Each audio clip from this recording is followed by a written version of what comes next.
nagkakaroon ng gulo kahapon sa Senado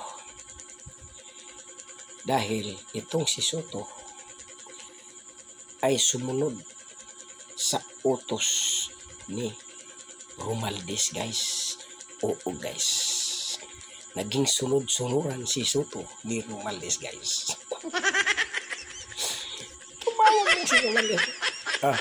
Soto, yung kulong dyan ng Blue Ribbon, ilang Marcolita, huwag nyo nang ibalik dyan, turn over nyo yan sa pulis, doon ay kulong.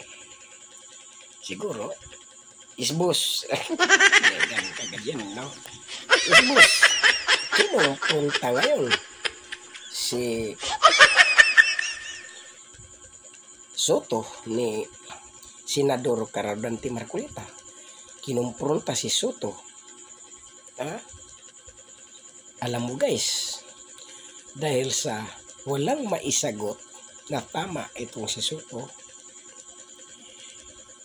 at napansin ni Senador Lacson na parang walang maisagot na itong si Soto, nag-aya na ng mirinda itong si Lacson, guys.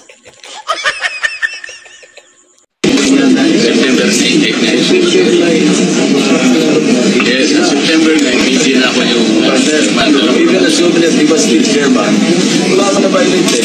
hindi nga. Ang sinasabi ko lang, halimbawa, kung hindi na ako ikaw na kinusulta na ba, yun ang gusto ko lang.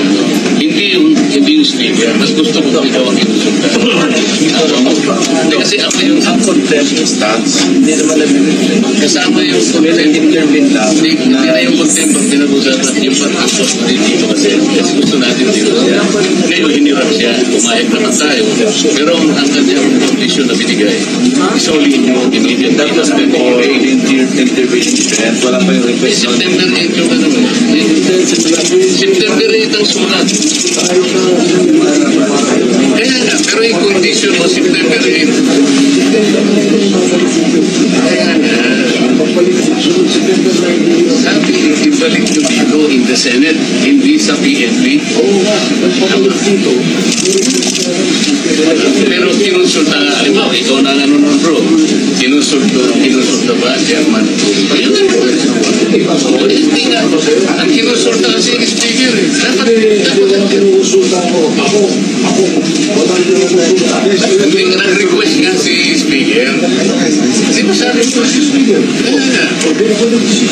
Hindi mo. Tapos naman lang sana may konsulta. Yan ang sinasabi. Naintindihan ko yun. Pero yung consultation is important because yung Senate custody nandito, yan yun ang condition na binigay ninyo. But that was the condition that you gave. Senate.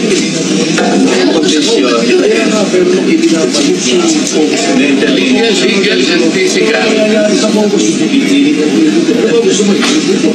Pero yun ang sabi ko hindi na kailangan ng motion dahil sa ulan ibabalik natin immediately. Kaya merienda mo na tayo. Hindi, magkakaroon ka talaga.